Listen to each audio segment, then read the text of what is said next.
الله الله. الله من الشيطان الرجيم. بسم الله الرحمن الرحيم. إن تبدوا الصدقات فنعما هي وإن تخفوها وتؤتوها الفقراء فهو خير لكم ويكفر عنكم من سيئاتكم والله بما تعملون خبير. صدقت يا رب العالمين. اللهم صل على سيدنا محمد وعلى آل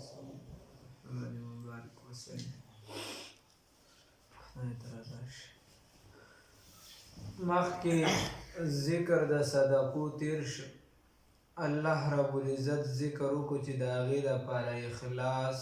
ضروري دی.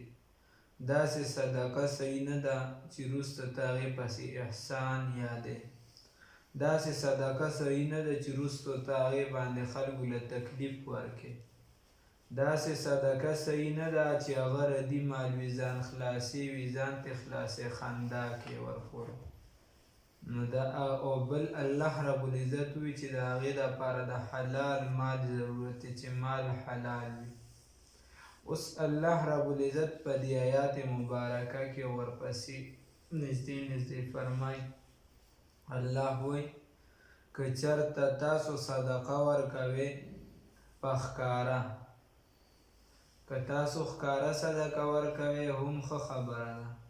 او که چېرته تاسو پټوئ دې صدقې لره هم ښه خبره ده. الله رب العزت به ستاسو ګناهونه بعضې ګناهونه معاف کړي. الله رب العزت چې کوم عمل تاسو کوئ خبردار دی. الله رب العزت معتله زندگی درکړې ده، نو چې په دې کې ته کوم عمل کې دا اخلاص و للهیت سره کوه، الله پې خبر ده. بس عمل کوه، که په پټې کې په ښکاره. علما وایي که چېرته د چا په زړه کې ریا نه راځي، یو نیم کس وي، اوس زمونږ خپله حال دی، د بل به څه خبره کوو. که چېرته چاله 10 روپۍ هم ورکوو، 20 هم ورکوو، 100 هم ورکوو، مثال پته وه، نو لکه هم ډایرکټ دا راځي چې دا بل به راته ښه سړی ووایي. 2 رکعته نفل هم چېرته کوو، نو وایي دا بل به راته ښه سړی ووایي. نو بیا که دغه پیسې ورکول په پټه وي، نو دا به بهتره وي چې ړکې دا خبره رانه شي. او اصل پټه صدقه چې ده، نو دا ښه ده، غوره ده. خو بعضې موقع داسې چې په هغې کې که ښکاره ورکړې نو هم بهتره ده، خو چې زړه کې د ریا نه راځي. لکه د زکات ټیم دی، عام طور خلک د رمضان نه مخکې یا د رمضان په میاشت کې زکات ورکوي، او ته ښکاره ورکړې د دې دپاره زړه کېدی چې زه زکات ورکړم دې غریب له، چې نور خلک هم زکاتونه ورکړي، بیا صحیح ده، بهتره. خو چې زړه کې د ریا نه وي، ځکه د ریا عبادت رب ته قبول نه دی. هغه څه به کړي قبول چې بې ریا دي. خبره دا ده. بله لازمي مسله دا ده چې ته چاله صدقه ورکوې، دا ورته مه وایه چې دا د صدقې مال دی، دا بس له خلکو باندې خپل احسانونه وراړه. بس تا ته پته چې دې ټایم کې دې کس لا دې شي ضرورت دی، هغه ورله راوړه، ورته یې وایي دا مې درله تحفه راوړې ده. یا تاسو ته مه وایي چې تا ته ښه نږدې خوښ څیز دی، پرون مې درته ویلو، نو علما وایي کله ناکله خیر دی، بیا عمل وکړئ، که روزانه پرې نه شئ کولی، دغه چاته د خدای په نوم باندې ورکړه. یا ته وایې چې هسې به دا انسان دی، د ده به خامخایي ضروریات وي، د ضروریاتو نه خو خالي نه دی، لهذا ته هغه له چې دی نو پیسې ورکړې. بس ته ورته مه وایې چې دا صدقه ده، او دا ته په خپل زړه کې نیت کوه چې یا زکات دی یا صدقه ده. په یو کس باندې ستا شک دی چې په ده زکات کېږي که نه کېږي، خو چې هغه نیک وي، نو بیا بهتره ده. عام بنده له مرګ خو نیک بهتره ده. تاسو ته ما د ټي وي هغه کیسه کړې وه. نو که چېرته داسې یا چې دغه بنده نیک وي، صحیح وي، نو بیا ورته ووایه چې دا د زکات پیسې دي. که چېرته هغه باندې زکات کېږي، نو به درته وایي چې صحیح ده، که زکات پرې نه کېږي نو بیا به یې درنه نه اخلي. او که یو کس تا ته پته چې زکات پې کېږي یا عامه صدقه ورکړې نو بیا دې ته ضرورت نشته چې دا دي دا هغه دي دا کیسې دا با کیسې بس دې ته حاجت نشته. ان تبدو الصدقات که چېرته تاسو ښکاره کوئ صدقو لره فنعما هي ښه خبره ده بس ښه خبره ده. وان تخفوها او که چېرته تاسو پټوئ دغه صدقو لره وتؤتوها الفقراء ورکوئ غریبانانو ته شرط دا دی چې غریبانانو ته ورکوئ فهو خیر لکم نو دا غوره دي ستاسو دپاره ویکفر عنکم و وبریجوي الله رب العزت ستاسو نه من سیئاتکم بعضې ګناهونه ستاسو والله الله رب العزت بما په هغه څه باندې تعملونه چې تاسو کوئ خبیر خبردار دی. کم عمل چې تاسو کوئ الله رب العزت به خبردار دی. لیس علیکه لازم ندی پدا باندې هداهم هدایت کول دیتا ہے پیغمبر صلی الله علیه وسلم ولکن الله لیکن الله رب العزت یهدی هدایت کوي من یشاء چاته جو غواړي. وما اوس خبره داسې ده چې رسول الله صلی الله علیه وسلم په اسلام ابتدایي دور کې غریبانانو مسکینانو له څه ورکول هغې له به هم چې دي صدقې ورکولې د څه دپاره د دې دپاره چې د دې اسلام طرف ته زړه مایل شي چې کوم مسلمانانو دا کم کافرانو او د اسلام طرف ته چې دی راجوختېده یا چې دی نو هغوی د اسلام مخالفت نه کو نو هغوی له به رسول الله وسلم پیسې ورکولې د صدقې د زکات هم بعضې د صدقې پیسې به یې ورکولې بس هغه دې دپاره چې دی اسلام ته نور هم راجوخ شي زر اسلام راوړي. نو که داسې چېرته په بعضو دا حکم خو بیا عمر رضی الله تعالی عنه اجماعي ته وربند کړی دی خو د افریقي کې دا یوه پیره بیا شو چې هغوی مسلمانانو سره چونکې ډېر بودبا شو ناسته پاسته یو څه بل څه مسلمانانو سره مخالفت هم نه کو اسلام ته ډېر نږدې و نو مولانا سید یوسف بنوري رحمه الله بیا دا فتوا ورکړې وه چې دلته صحیح کېږي. نو که بعضې داسې چېرته سخت ضرورت شي نو بیا هم کېدی شي. لیس علیک لازم ندی پتا باندې هداهم لازم ندی پتا باندې اے پیغمبر انقلاب فخری موجودات سید البشر محمد رسول الله صلی الله علیه وسلم علیک پتا باندې هداهم هدایت کول دي ولکن الله لیکن الله رب العزت یهدی لاره من یشاء جاده جو غواړي وما تنفقوا چې دا صدقه کوئ من خیر د څه نیکۍ نه فلانفسکم نو دا ستاسو د ځانونو دپاره دي په خپل ځان دپاره تاسو چې څه خیر کوئ څه صدقې کوئ څه خیراتونه کوئ ستاسو دپاره دي. وما تنفقون دا صدقه نه کوئ الا ابتغاء مگر دپاره د لټولو وجه الله د رضا د الله تعالی تاسو د بل دپاره بل څه لپاره صدقه نه کوئ د الله رضا لټئ بس ټیک ده. وما تنفقوا هغه چې دا صدقه کوئ من خیر د څه مالنه یوفی الیکم پورا بدل کې الله رب العزت تاسو ته اجر درکړي وانتم لا تظلمون او په تاسو به ظلم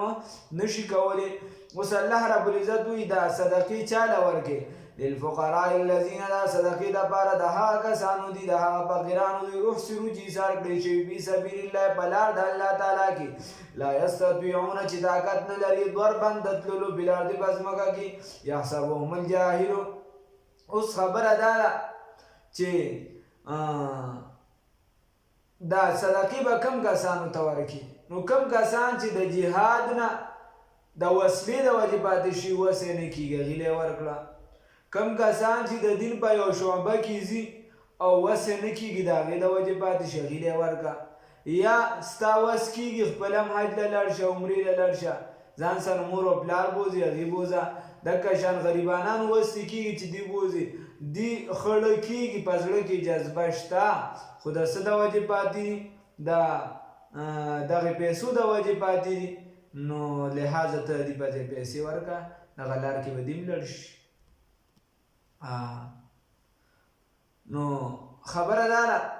چې دا اوس د دې بیا څو ځایه دي صدقې به څو ځایه ورکوي نو وروستو بیا ایتونو کې را روان دي چې چا له به ورکوي کم غریبانان کم یتیمانان کم د لارو مسافرو له کم د دین له. او په نن زمانه کې چې کم په مدارسو کې علما لیکي پاتې شوي یا چې دی د دین په یو کار کې نښتي طلبای علمای نو هغوی چې دی نو دا خو څه دی مصرف دی. هغې وجه دا ده رسول الله صلی الله علیه وسلم له به چې څوک رال او هغه به ورته ووایي چې د ټولو نه افضل عمل څه شی دی نو رسول الله وسلم خو د زړونو طبیب و هغه به ورته ووایي چې ذکر ډېر کوه بل څوک به راغی افضل عمل څه دی؟ صدقه ورکوه. بل څوک به راغی افضل عمل څه دی؟ وی جهاد کوه. بل څوک به راغی افضل عمل څه دی؟ د مور پلار خدمت، د مور خدمت کوه. دې پسې څه وکړم؟ بیا د پلار خدمت کوه. دغه شان به بل څوک راغی چې څه عمل وکړم؟ کوی وکنه. دغه شان به بل څوک راغی چې څه عمل وکړم؟ دا وکړم. رسول الله صلی الله علیه وسلم طبیب القلوب، د زړونو طبیب د امراضو، خبره دا وایي ته پته لګېدله چې په دې انسان کې دا کمی دی، یا د زمانې مطابق به هغې ته خبره وکړله. نو چونکې زمانه کې اوس مالدار تاسو ته خپله پته، مثال په طور اول خپل ځان دا ګیر چاپېره چم یا خپل ځان خپل کورونه د هر انسان واخلي چې د هغه په کور کې څومره کسان دنیایي تعلیم کوي او څومره کسان دینی تعلیم کوي، څومره کسان علم کوي، څومره کسان په کالج کې دي، څومره کسان چې دي هغه دینی ادارو ته ځي، او څومره کسان هغه په کور کې ایس بیسه ناست دي. خبره دا ده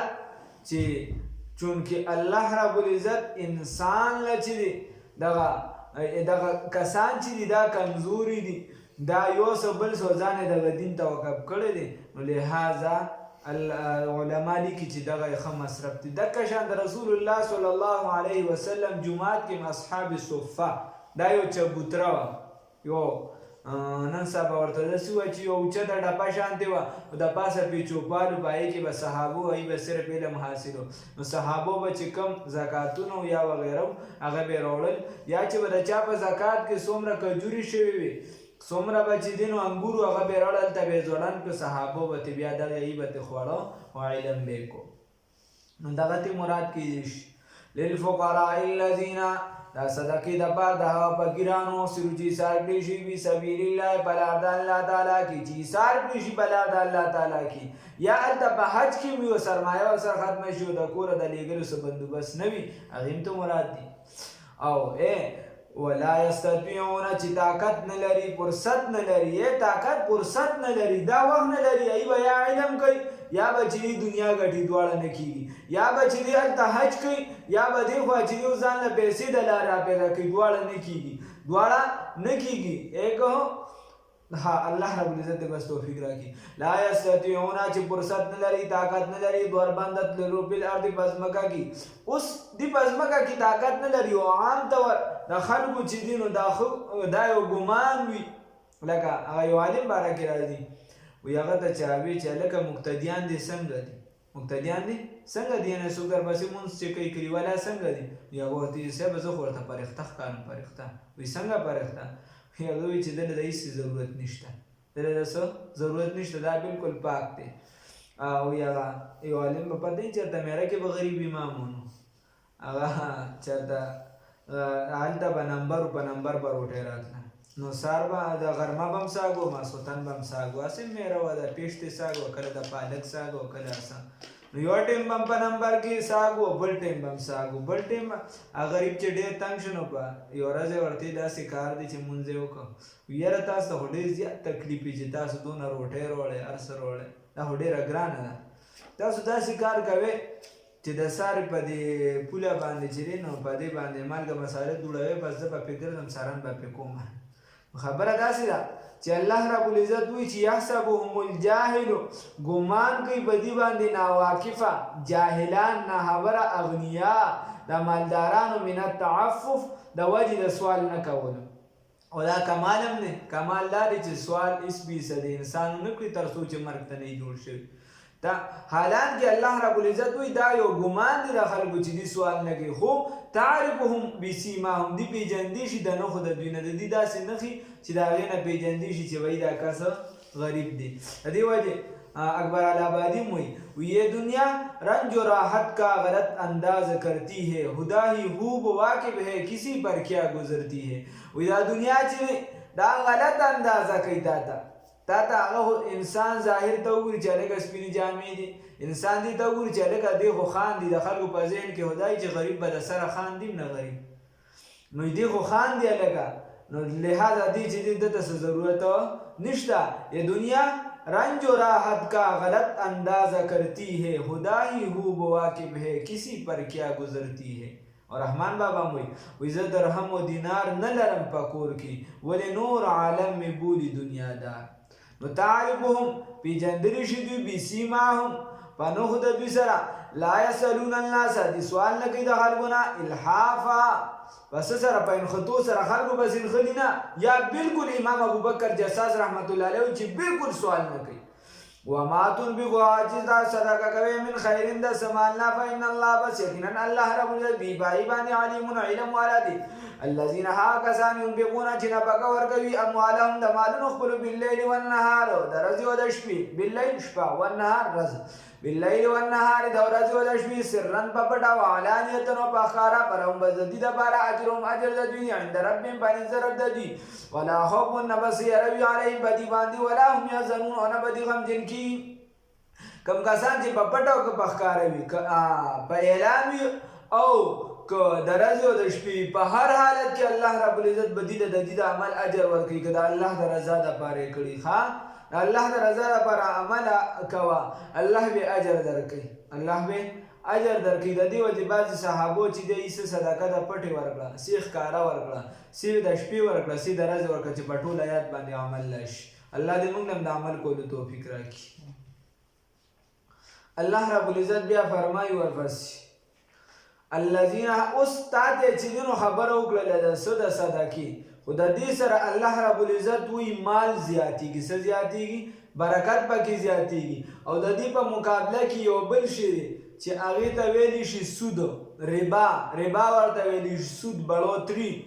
نو الله رب العزت دوی په ظاهره خو داسې ښکاري چې په هغې کې هم زیاتوالی راځي مال زیاتېږي او په حقیقت کې داسې نه ده د دې داسې مثال یو کس پړسېږي او एकदम هغه بیماري پرې راښکاره شي هر څه ختم شي تباه او برباد شي الله هم دې وساتي د سود داسې مثال دی او د صدقې داسې مثال دی چې انسان دی او په ده خپله اصلي صحیح غوښه ده دې غټي نو بس ټیک ته د ده بدن ته نقصان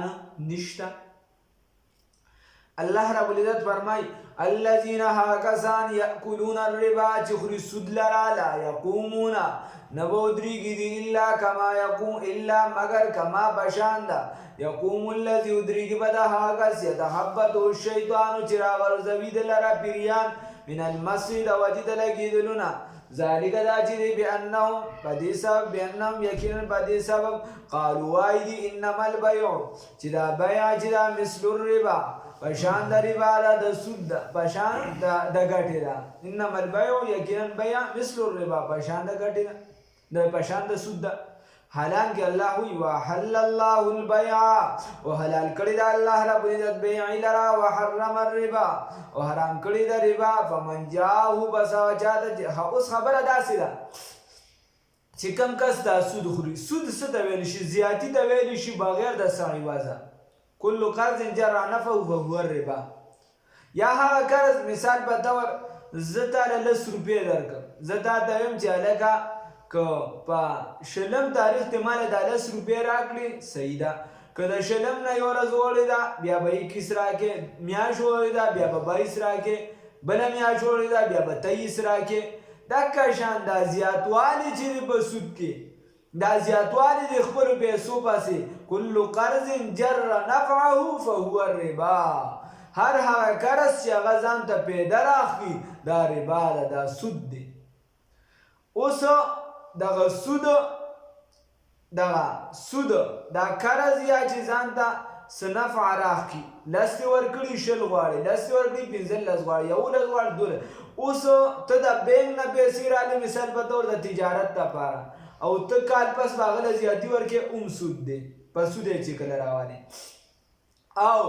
که ته د کور دپاره رالې که د هر څه دپاره رالې دا په سود کې رال او رسول الله صلی الله علیه وسلم فرمایي د حدیث مفهوم دی سود اغستونکي ورکوونکي په هغې باندې ګواهي کوونکي د هغې لیکونکي په دې ټولو د الله رب العزت لعنت دی څوک چې سود اخلي څوک یې چې خوري څوک چې پکې ګواه جوړېږي څوک یې چې لیکي په دې ټولو د الله رب العزت لعنت راورېږي الله هم دې وساتي د سود ډېر سخت حکم دی په قرآن کې د سود خلاف چې کوم حکم راغلی د دې په شان سخت حکم بل نه دی راغلی ځکه الله رب العزت وایي دې پسې را روان دی رستو الله وایي چې دا سود نه څوک ځان نه بچ کوي فأذنوا بحرب من الله دې ته زما د طرفه د جنګ اعلان وکړه، خبرداري ورکړه چې د الله سره هم جنګ شروع شه، ځان تیار کړي. الله سره به څوک جنګ کوي؟ خیر، اوس د دې آیات لومبني آیات تشریح کړو، دا به بیا هلته راشي. لومبني آیات کې الله رب العزت وایي چې کوم کسان سود خوري، نو ما تاسو ته وایي چې سود هغې ته ویلی شي چې ته 10 ورکړي 11 غواړې، 10 ورکړي 12 غواړې. هغه که د کور دپاره وي که عام قرض وي هېڅ به صحیح که هر څه وجه بس سود دی. بیا دغه شان بیمه میمه وغیره دغه حساب کتاب پې بیا خپل لګوي. الله رب العزت وایي دی به ودرېدی نشي در سره، دی به یو خوا پرېوځي بل خوا به پرېوځي، یو خوا به پرېوځي بل خوا به پرېوځي. په دې به غوټه شانتې راځي، څنګه چې پیریان په چا باندې راشو په یې باندې غوټه شانتې راځي. یو خو هغه غوټې که نه زمونږ د پاکستان داسې پیریان دي، دا په زنانو ډېر زیات راځي، په سړو باندې نه راځي، په زنانو ډېر زیات راځي. خدای دې ټول مسلمانانو ساتي، پته نه لګي. الله دې معافي وکړي. چې کوم ځای عامل ګورې هلته به زنانه ډېرې زیات دي، چې 10 سړي نو 100 به چې دي زنانې، که نه 200 به زنانې. او چې کوم ځای پیریان ګورې نو بس اکثریت به په زنانو ناست دي، پته نه لګي. والله اعلم. یتخبطه الشیطان، چې راغورځوي دې لره دا شیطان، یعنې دا جنات یې راغورځوي کله یو خوا کله بل خوا. نو پیریان حق دي په دې کې هېڅ خبره، که څوک وایي چې پیریان نشته دا باسې غول خوري، ځکه پیریان دا د قرآن نه ثابت دي. او بل دا پیریان چې راځي نو دا په ګنده ځای کې راځي، یوه دا بنیادي خبره زده کړه. بل پیریان چې راځي چې سر دې سرتوری په سر دې سنۍ، هغه ټیم کې راځي. دکه شان منترې کوډې وغیره دا چې اثر شروع کوي کله چې ته په اودس کې نه او په سر دې ټوپې یا لوپټار څه چې خو چې په سر دې پټ نه، په دغه ټیم اثر شروع کوي. چې کله د انسان د ساري ټیم دعاګانې ویلي یا ماسخوتن کې دا ټیمونه خپل منځ دي، او یا په اودس کې او سر یې پټي په ده باندې چې دی هر څومره چې زوروره جادوي، هر څومره تیزی، هر څومره تیز نظري، دا په ده او سر یې پټي ورسره، دا هم شرط دی. نو په ده باندې دغه جادو، دغه نظر، دغه منترې دا پې اثر نه کوي، الا که ده چېرته دغه ګنده ځای ته لاړ، غسلخانې ته وغیره ته، او ده سر ښکاروي، نو په ده باندې د دغه ځای نه اثر شروع کړي، اثر د دغه ځای نه بیا شروع کړي، او بیا وروستو چې دی نو بیا که د ټوپۍ اچولي وي وغیره بیا هغه خپل اثر کوي. الله هم دې وساتي. ښه کار دی او بچ کېدی چې تاسو ته ما علاج خوري. الذین هغه کسان یأکلون الربا، نو دا حق دی ها، او الله رب العزت دې سره دغه ورکړه چې داسې به ګډ وډي د قیامت پرست چې راپاسي. الله هم دې وساتي. الذین هغه کسان، او دا اوس مخکې به یورپ والا نه منل، او اوس هغې هم مني، پته نه لګي څه نومونه ورکوي، ایکسپلایټیشن دی که څه شی دی، خو معنی راځي نه لیدلې شوي غیر مادي قوتونه، نه لیدلې شوي غیر مادي قوتونه. هغې وایي هغه قوت چې تی نشي لیدلی او غیر مادي دي، نو هغې ولله دا نوم ورکوي. او مسلمانانو د مخکې نه رسول الله صلی الله علیه وسلم ویلي دي. الحمدلله. الذین هغه کسان یأکلون الربا چې خوري سود لره، لا یقومون دی به نه ودرېږي الا مګر کما پشان دها، پشان یقوم الذي ودرېږي به د هغه کس، الا کما یقوم الذي مګر ودرېږي به پشان د هغه کس، یتخبطه الشیطان چې غورځوي راغورځوي د لره جنات من المس، د وجې د لګېدلو نه چې ده ته شیطان لګېدلي، دا د بدن کې ګرځي راګرځي،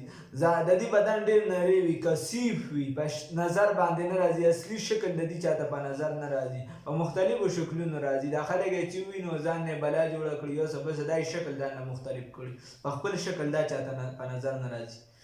یتحبطه الشیطان چې غورځوي راغورځوي دې لره جنات من المس، د وجې د لګېدلو نه، دغه شان به د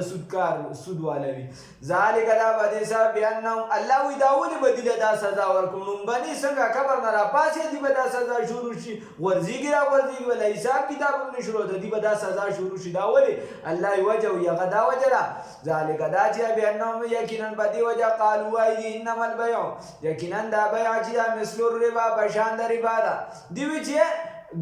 ته چې تجارت کې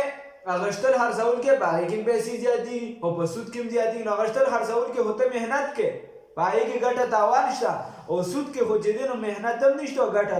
تاوان هم نشته دا د چا ضرورت دی د ضرورت نه ته غلطه پیدا اخلي نو دی دا وایي چې انما البیع یقینا بیع مثل الربا په شان د سود د دې وجې ولله زه سزا ورکوم الله وایي وحل الله البیع حالان کې حلال کړي د الله رب العزت بیع وحرم الربا حرام کړي د ربا الله حرام کړي د دې پکې دا خبره کوي اوس الله رب العزت وایي چونکې مخکې د اسلام نه مخکې به خلکو سود کو په غټه پیمانه باندې په عربو کې هر چا به سود کو او چې اسلام راغی نو ډایرکټ دا حکم بند نشي بیا چې کله دا حکم بند شي څنګه الله رب العزت سرغم شو چې وایي زمونږ خو مخکې یو څه بل څه سودونه کړي دا یې څه حکم دی نو الله رب العزت وایي مخکې چې کم کړی دی تیر پایې را هغه کیسه ختمه ده هغه خو تاسو ته حکم نو راغلی اوس حکم راغی د دې نه پس چا وکړو نو سخت عذاب دی او د دې نه پس چا ونه کړو نو بس الله رب العزت دې ته بخښنه کړې فمن جاءه بس هغه چا ته چې راشي موعظة النصیحت من ربه در رب د جانب نه فانتها بس دی منشي بلهو بس د دپاره ما هغه څه دي سلفا چې دا اغوښتي دي مخکې چې څه اغوښتي بس هغه کیسه تېره شوې ده خو دا هغه چې دا حکم نو راغلی نن سبا هر مسلمان ته پته ده چې حکم راغلی دی که چا اغوښتي نو سخترینه سزا یې ده هغه پیسې به چې دی هغه به ورکوي د سود هغه پیسې به ټول په ټوله بل چاله ورکوي او په هغې کې دا هم نه کېږي چې د خدای نوم به پکې یادوي د خدای په نوم هم دا نه شي که د خدای نوم یې په یاد کړه کفر ته رسي و امره او حکم ده الی الله د الله سره دی معامله ده د الله سره ده ومن عاد او هغه څوک چې واپس شو اوس که څوک را واپس شو دې سود طرف ته فاولئک بس دا کسان اصحاب النار صاحبان د اور دي دا څه دي د اور دي هم فیها خالدون دی او په دې کې همیشه وي اوس الله رب العزت وایي دا سوچونه کې چې دا سود چې دی دا زیاتېږي دا بیمې والا مال زیاتېږي الله رب العزت وایي نه وایي دا درنه زه په داسې ځای کې وباسم چې تا ته به پته هم نه لګي داسې ځای کې به دې وډبوم چې د والو غل به دې هم نه معلومېږي په داسې بیمارۍ به درنه وباسم یا به مال دولت دې ښه ډېر وو په کور کې به جنګ جګړې د زوی نه به تنګي د لور نه به تنګي یا شرمېږي به تباه کېږي به غر کېږي به الله رب العزت وی دسې مه وایه یمحق الله الربا کموي الله رب العزت سود لرا ویربي الصدقات او زیاتوي صدقو لرا والله الله رب العزت لا يحب نخوخي كل كفار هر کفر کوونکی یا هر ناشکر اسیم من غټ ګناهګار ګور الله رب العزت څومره سخته خبره وکړه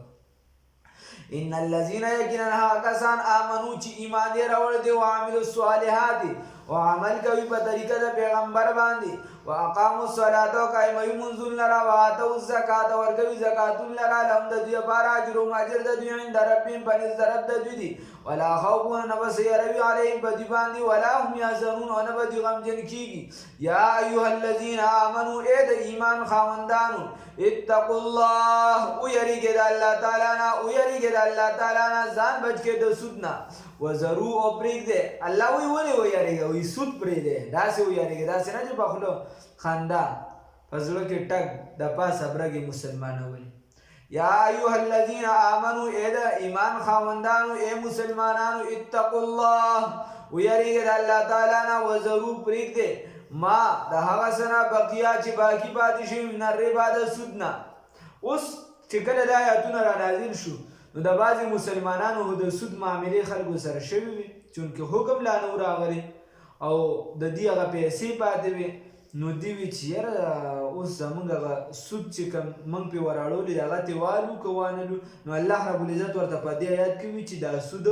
ورته پرې د سود پیسې بنالې د سود پیسې بس ختم شوه کیسه ختمه شوه ان کنتم مؤمنین که چېرې تاسو مؤمنان وزرو پرېږدئ ما هغه بقیه چې باقي پاتې شوي من الربا د سود نه ان کنتم مؤمنین که چېرې تاسو مؤمنان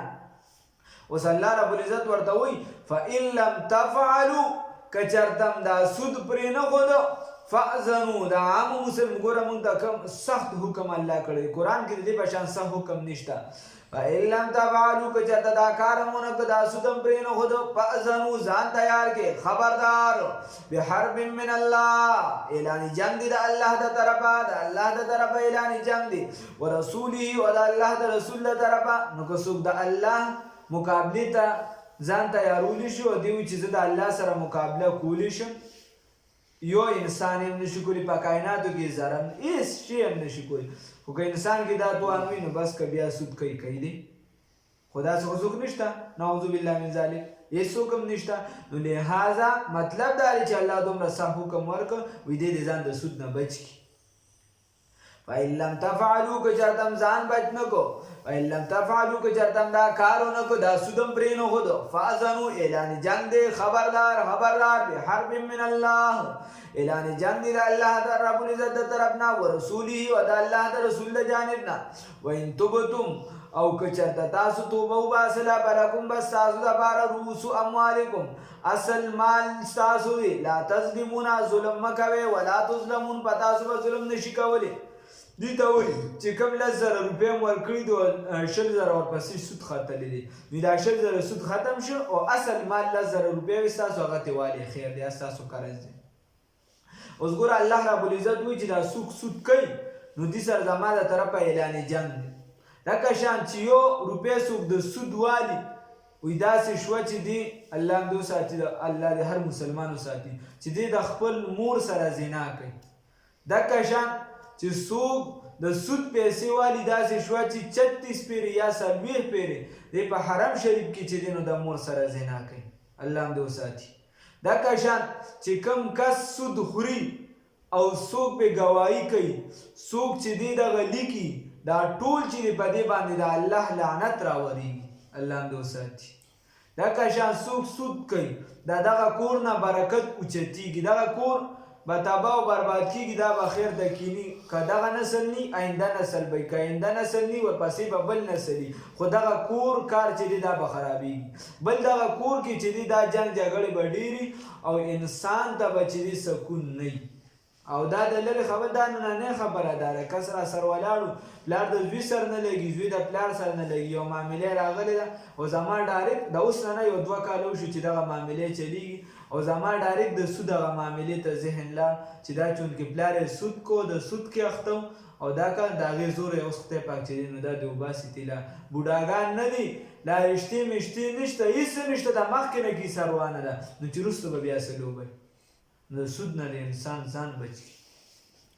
اوس الله رب العزت وایي چې زه دغه قرض شم، نو د قرضو معامله داسې ده چې اکثر ته چاله قرض ورکړي نو چونکې هغه باندې سخته وي او ګیري، د انسان ورنه ډېر زړه غواړي چې زه یې دا قرض ادا کړم، ځکه چې دا قرض ډېر سخت غم انسان د راځي حالات انسان ته پته. نو الله رب العزت وایي که چېرته داسې نو دغه قرض خو ورته یا صدقه که، عامه نفلي صدقه ورې که، څه ورکه؟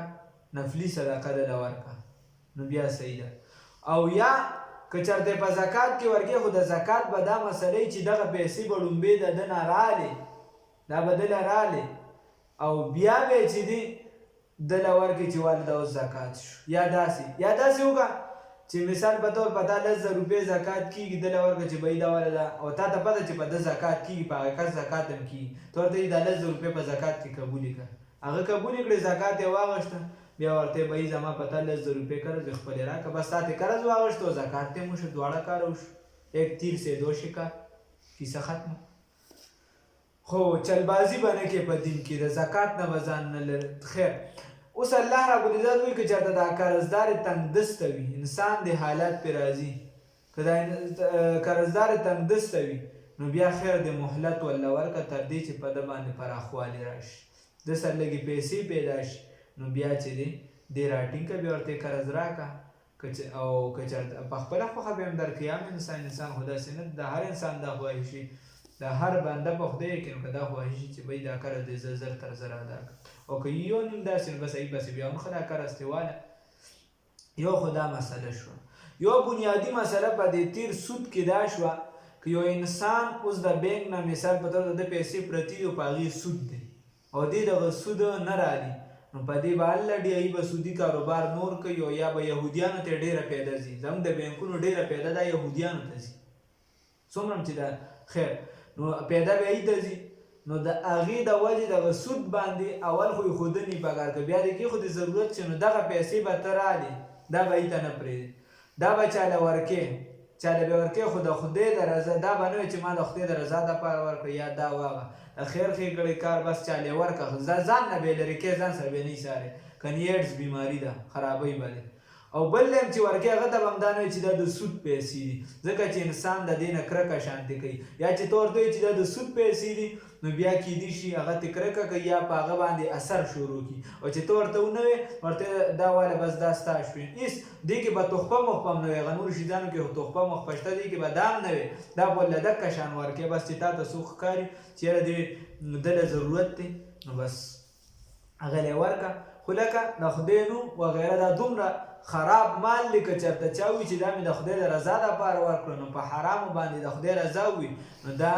سړی کافر شي، نکاح یې ماته شوه. الله دې وساتي. اوس که یو کس د قرضو خبره ده وان کان ذو عسرة وان کان او که چېرته وي دا خاوند ده که چېرته وي دا مدیون دا قرض والا دا مقروض چې کوم وي ذو عسرة خاوند تنګ چې دې تنګ وي لاسونه یې تنګ وي پیسې ورسره وي فنظرة نو مهلت ورکول دي الی میسره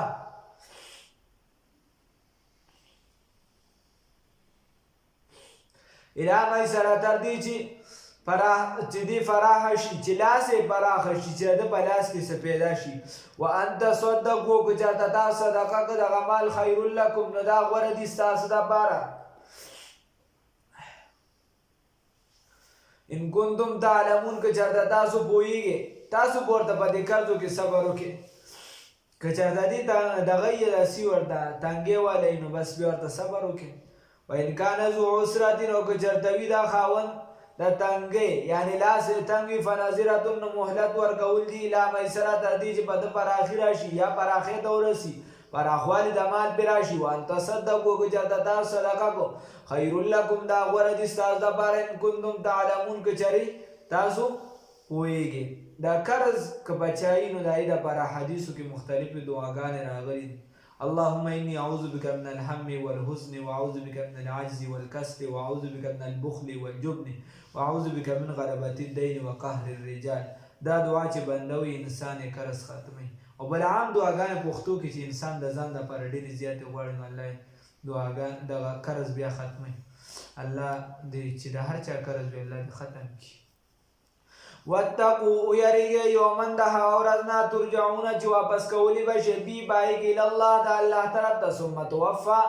الله رب العزت وایي که چېرته هم د دې معاملو نه ځان بچ نه کړه نو ګوره ویریږئ. ګورئ الله وایي زه ستاسو خیرخواه یم ویریږئ ځان د سود نه بچ کړئ قرضداري مه تنګوئ او د الله نه ویریږئ د هغه ورځ نه ویریږئ ترجعونه چې واپس کولی به شي ګرځولی به شي بي بایږي الله د الله طرف ته ثم توفا بیا به پوره درکولی شي کلو نفس هر یو نفس ته ما هغه څه کسبت چې د کړي وهم لا یظلمون او په دې به ظلم نشي کولی وهم لا یظلمون په دې به ظلم نشي کولی. الله دې د ظلم نه وساتي.